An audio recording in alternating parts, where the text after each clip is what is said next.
Welcome back, YouTube. So in this video, I'm going to give my 2 cents on what I think about as far as for buying now or waiting if there's going to be better opportunities. And also, we're going to take a look here at the charts and kind of find out and do some investigation work to see what exactly happened today. Um, as normal, just let me know if you can hear me so I make sure that I'm not speaking to myself. I'll ask in the chat. And then we will get started since I have confirmation there. So, but yeah, today was very, very interesting in the market, amongst other things.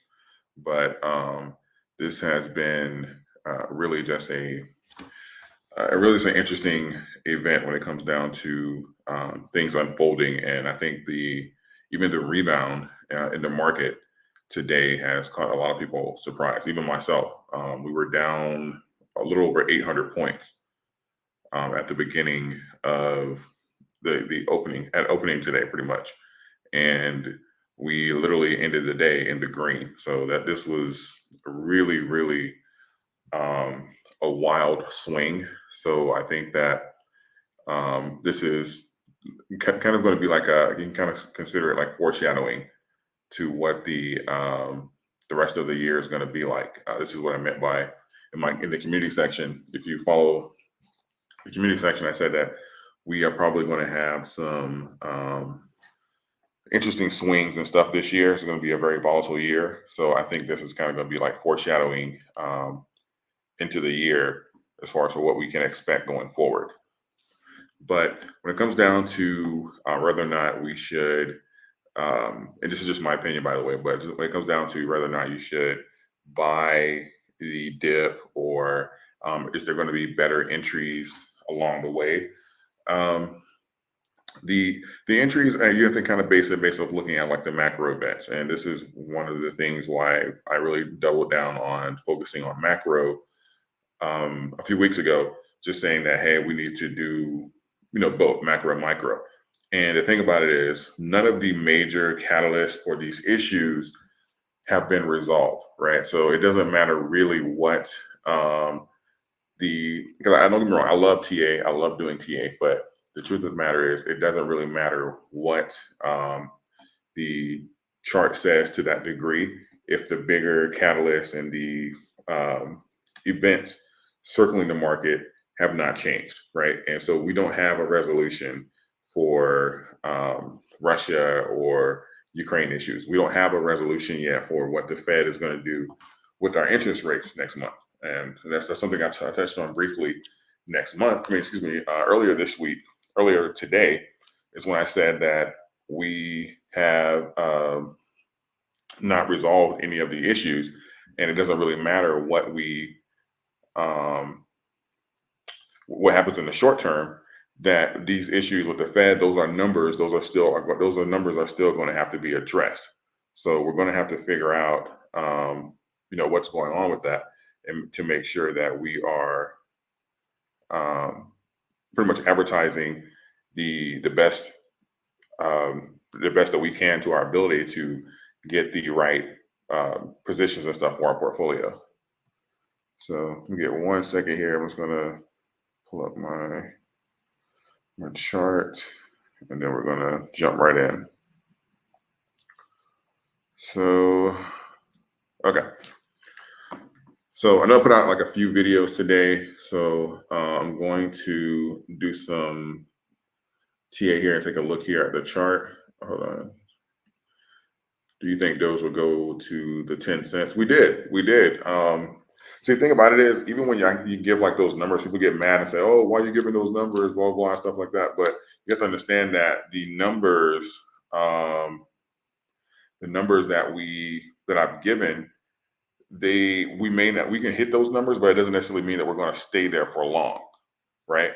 So it just doesn't mean that we are going to be there really for like a long period. We can hit those numbers and get a rejection.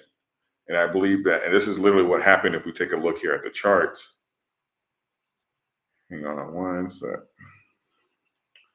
If we take a look here at the charts, that's pretty much what happened here at around let's see, what is this? 10.4, 10.5, 10 and a half cents basically. We got a rejection. That's what this long wick is here. See this long, because we have the candles which are a little thicker, and then you have like the thinner line, which is what it's pretty much considered like a wick to the candle. We have this really long, thin wick. That's a rejection, right?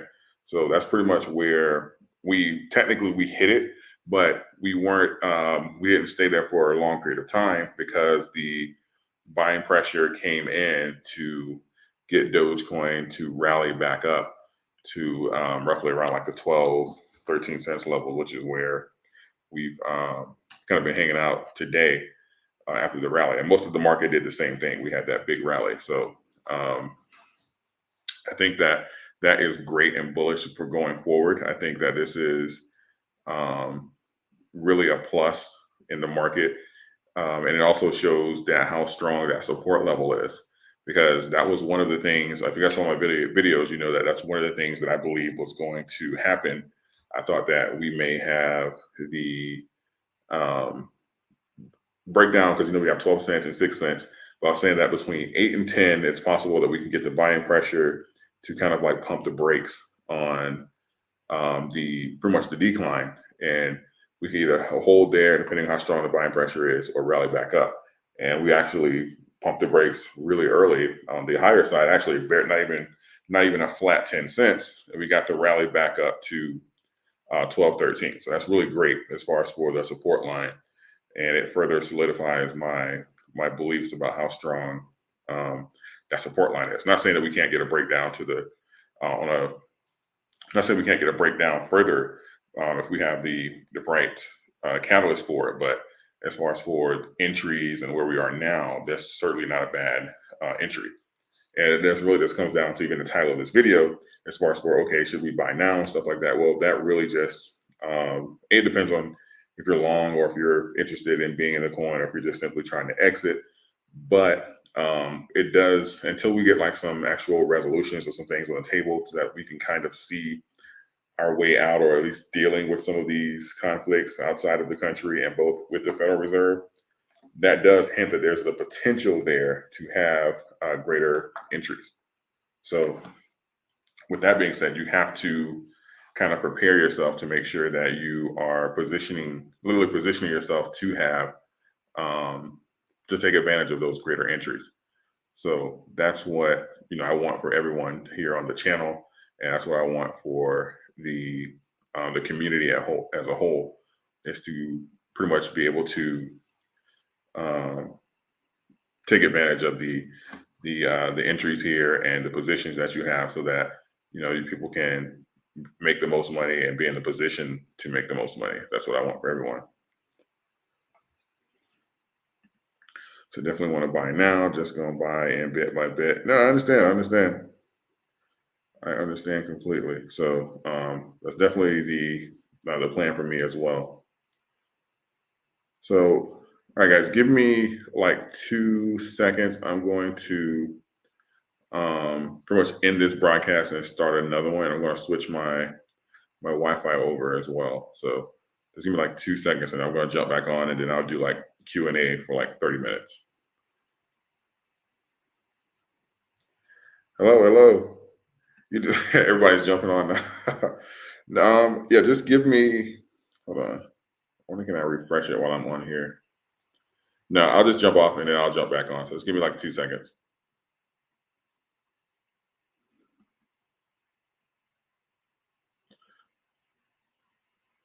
I think it's working. Okay, well, am I freezing up at all? I just want to know, because I have to switch over to the other Wi-Fi.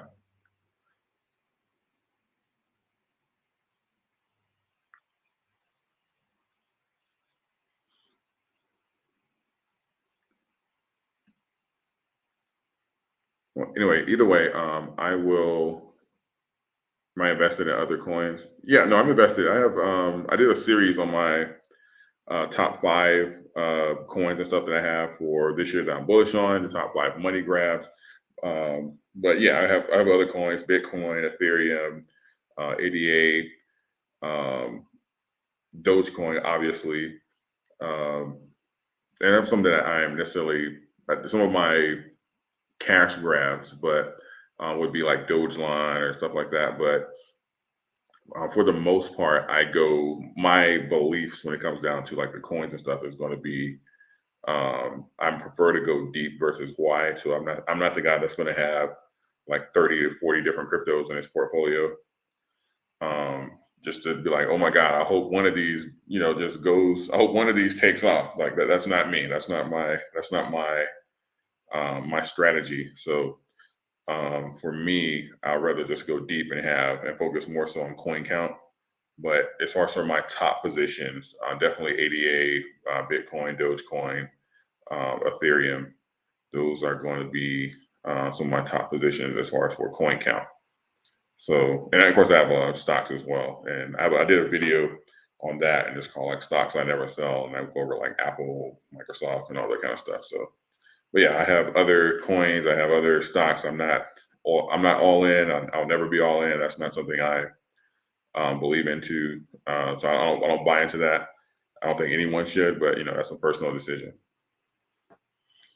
Okay, nothing else, not just seeing. Okay, well that's fine. As long as I'm not, it just looked like it on my end. So as long as I'm not, then I'm cool with that. So let's see here. I'm not sure. So do you guys have any questions for me? I'm not sure what is. It might be the thumbnail or something. I don't know because I didn't do my normal one, but I don't have most of the numbers and stuff are not normal. Yeah, that's what I do. I'm still gonna leave this up just because I had the discussion earlier. But yeah, I'm gonna log in and log off and log back in, and we'll see what happens.